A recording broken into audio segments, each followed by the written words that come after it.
अस्सलाम वालेकुम नाज़रीन। आज शुमाली कश्मीर के बारामूला, कुपवारा, बांडीपोरा में इलेक्शन कैंपेनिंग का आखिरी दिन है। तमाम कैंडिडेट्स जोर लगा रहे हैं, आवाम को मोटिवेट कर रहे हैं, मैनिफेस्टो उनके सामने रख रहे हैं, मंशूर क्या है, मंजिल क्या है। लेकिन इस वक्त हमारे साथ जेडीयू के general secretary Oman Bashir, advocate Oman Bashir साहब मौजूद है। ओमान साहब, बहुत बहुत शुक्रिया। शुक्रिया सर। ओमान साहब, सबसे पहले यह बता दीजिए कि पिछले कई दिनों से लगातार आप वागुरा क्रीरी के साथ साथ बाकी जो आपके कैंडिडेट्स हैं उन पर जोर लगा रहे हैं कि किसी ना किसी तरह से वो जेडीयू पार्टी के एमएलएस बने और आप सरकार में हिस्सादारी हासिल करें। तो कैसा लग रहा है आपको?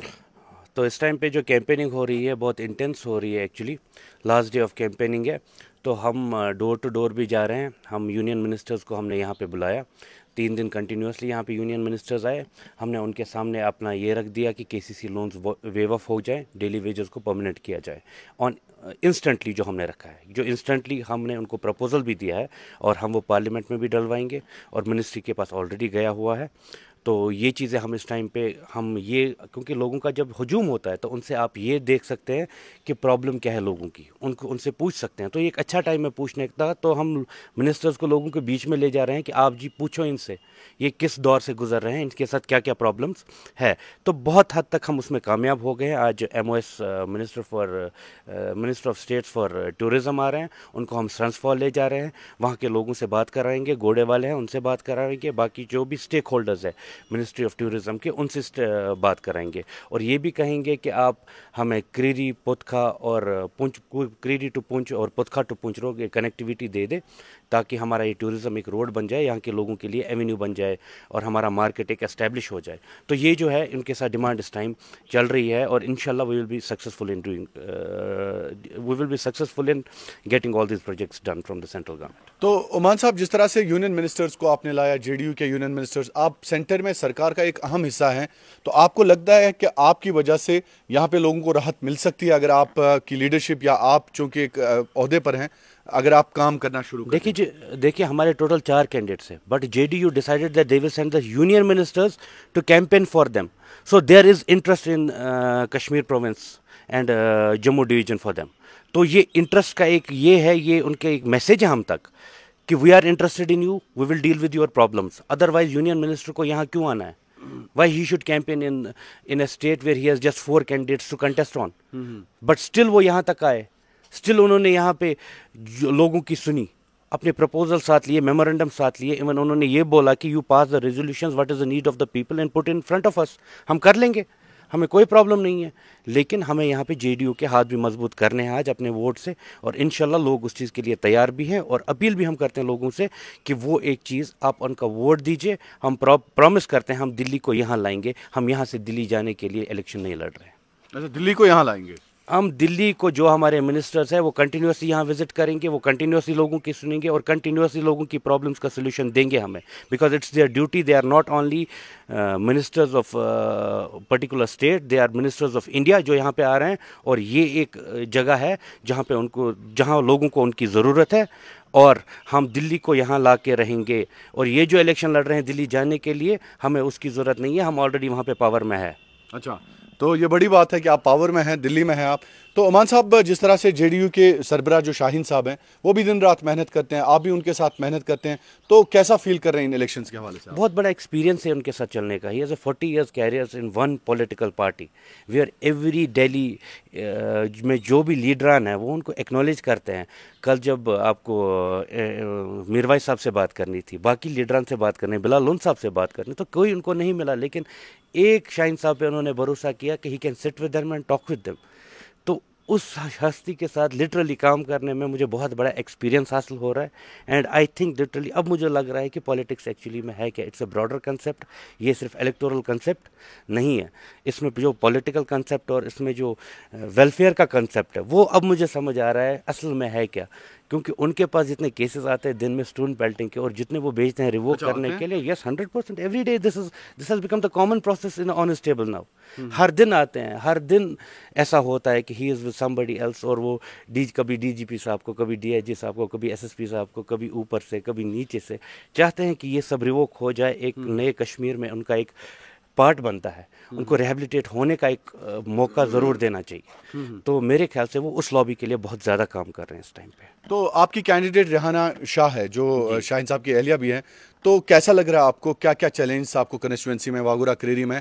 आप बड़ी इंटेंस कैंपेन कर रहे हैं गुज़िस्ता कई दिनों से लगातार। अब जो प्रॉब्लम्स हम फेस कर रहे हैं, मैं सच बता रहा हूँ, हम कंस्ट्रक्टिव पॉलिटिक्स की ओर जा रहे थे कि हम यहाँ पे बाहर से मिनिस्टर्स लाए, उनसे काम करवाए, उनसे प्रोजेक्ट हासिल करें कल, और एक रेजोल्यूशन बनाए लोगों का। लेकिन जो उसको ले रहे हैं, एक कैंडिडेट साहब सीधे बोलते हैं कि जी मेरे खिलाफ सेंट्रल मिनिस्टर्स कैंपेन कर रहे हैं। अरे भाई, वो लोगों की सुनने आए हैं, आपकी मोनोपोली थोड़ी ना है कॉन्स्टिट्यूंसी पे, ना तो आपका पेटेंट राइट है। अगर रजिस्टर्ड पेटेंट राइट है कि ये सब मेरा है, और ऐसा भी बोलते हैं कि अगर अफसरों ने कुछ किया, अरे भाई पॉलिटिकल इख्वान फिर से शुरू करना है, वेंडाटा पॉलिटिक्स जो हो रहा है। हम तो बीजेपी को बोल रहे हैं, आप ईडी को यूज़ कर रहे हो, आप इनकम टैक्स को यूज़ कर रहे हो, आप एनआईए को यूज़ कर रहे हो, तो आप तो पहले ही बोल देते हो कि हम इनको यूज़ करने वाले हैं, अपनी एजेंसीज को सामने बोल देते हैं।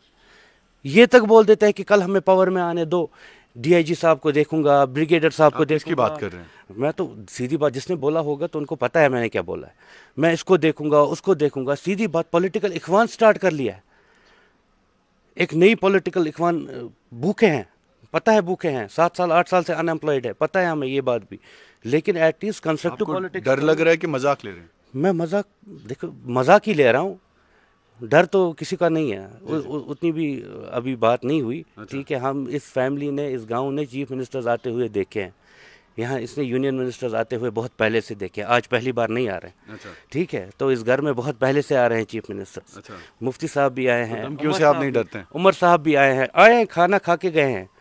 पहली बार कोई नहीं आ रहा है कि हम धमकियों से डरेंगे। और किन धमकियों से डरेंगे कि उनको लगता है हम इससे ऊपर चले जाएंगे। अरे भाई, तब आप पैदा नहीं हो रहे थे जब वागुरा में सियासत होती थी, तब आप कहीं और डोल डुमकियों के साथ होते थे। तो बात यह है कि अच्छी बात है कि अपने हद में रहो, वेंडाटा पॉलिटिक्स मत करो, कंस्ट्रक्टिव पॉलिटिक्स करो। रेहाना जी एक फीमेल कैंडिडेट है, इज़्ज़त करना सीखो। आपके घर में भी औरतें हैं, सबके घर में औरतें हैं। अगर इज़्ज़त आज नहीं करनी आई तो कल मिनिस्टर बन के क्या इज़्ज़त करोगे? ये एक बहुत बड़ी मैसेज है उनके लिए, जो गाड़ियों पे चढ़ के बहुत ज़ोर से बोलते हैं इसको ये करूँगा, उसको वो करूँगा।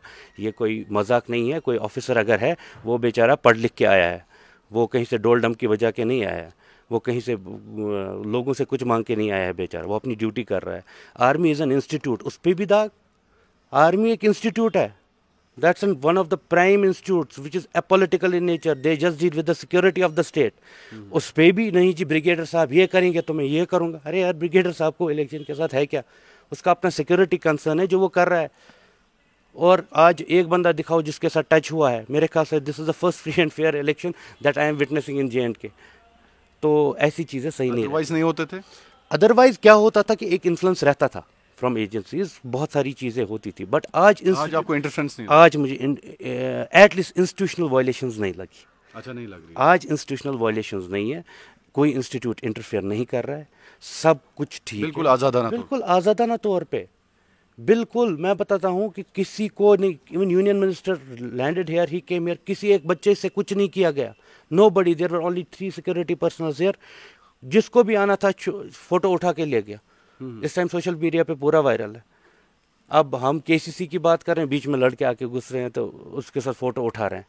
अब बताओ मुझे, इतनी छूट दे के ये सब हो के, वरना कश्मीर में जब हमारे छोटे मिनिस्टर साहब पधारते थे तो शायद लोगों को 2 मील से दूर से टेलीस्कोप से उनको देखना पड़ता था। लेकिन आज इस वक्त हमारे JDU के मिनिस्टर्स हैं जो उनको बुला के अपने साथ फ़ोटो खिंचवाते हैं रोज़। तो उमान साहब, क्या कश्मीर के लिए क्या पॉलिसी है? खासकर ये आखिरी 2 सवाल है कि क्या पॉलिसी है कश्मीर? राइट नाउ हम 3 प्रपोजल्स लेके इस पे काम कर रहे हैं। KCC का waiver with horticulture minister. So are you working on that? Minister of States was for agriculture was here.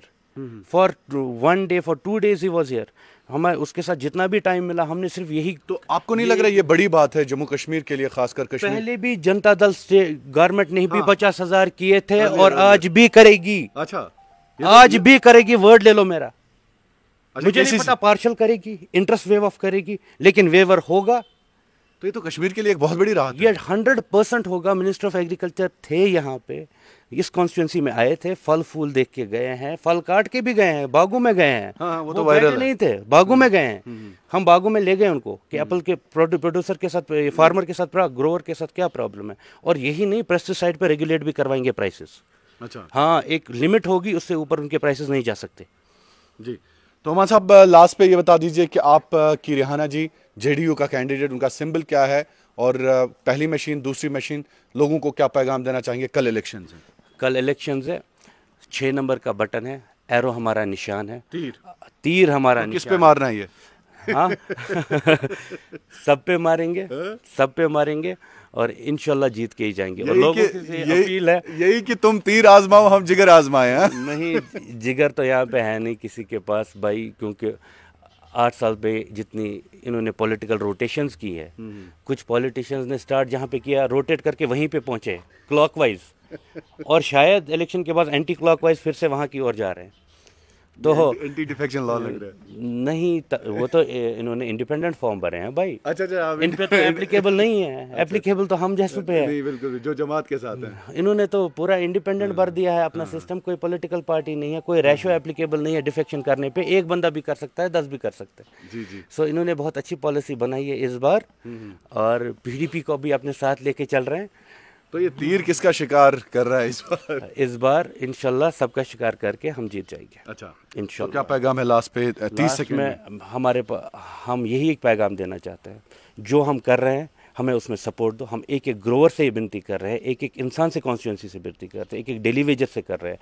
हम सिर्फ आपके लिए चल रहे हैं और इंशाल्लाह तब तक चलते रहेंगे जब तक करके नहीं देंगे।